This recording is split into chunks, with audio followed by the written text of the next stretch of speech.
भारतीय लोगों में फैटी लीवर की समस्या तेजी से बढ़ रही है। यूं तो अगर लीवर के आसपास थोड़ा बहुत फैट जमा है तो इससे कोई खास नुकसान नहीं होता है, लेकिन अगर इसकी वजह से सेल्स का ब्रेकडाउन शुरू हो जाए तो ये स्थिति चिंताजनक बन जाती है।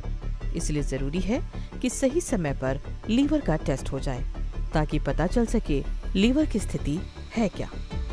लीवर से जुड़े टेस्ट कराने का खास मकसद है कि उसकी वजह पता चल सके कि ऐसा क्यों हो रहा है।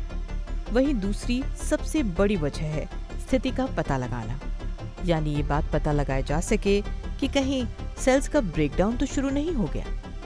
लीवर के लिए सबसे कॉमन टेस्ट होता है LFT यानी लीवर फंक्शन टेस्ट और फाइब्रोस्कैन। LFT के जरिए खून में एंजाइम और प्रोटीन के स्तर को मापते हैं। इससे यह भी पता चलता है कि लीवर कितनी अच्छी तरह से काम कर रहा है। वहीं फाइब्रोस्कैन से ये आसानी से पता चल जाता है कि लीवर के पास कितना फैट जमा हुआ है। इन टेस्ट से एक तो लीवर की स्थिति का पता चलता है, दूसरा ये भी जानकारी मिलती है कि डॉक्टर जो दवा दे रहा है उसका कितना असर हो रहा है। हमको ये तय करना होता है कि फैटी लीवर किस वजह से है, वो एक बार मालूम पड़ जाता है। फिर हमको टेस्ट करके देखना होता है कि वाकई में लीवर में इससे लीवर की कोशिकाओं को कुछ नुकसान अभी हो रहा है या नहीं हो रहा है। तो एक टेस्ट तो होते हैं वजह जानने के लिए, और इसके बाद सिवियरिटी असेसमेंट हम करते हैं। आजकल अगर हमें देखिए तो जो सबसे कॉमन टेस्ट जो बताया जाता है लीवर फंक्शन टेस्ट बताया जाता है और एक फाइब्रोस्कैन बताया जाता है।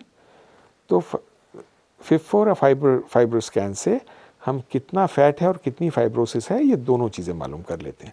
अब सवाल आता है कि ये टेस्ट किसे कराने चाहिए।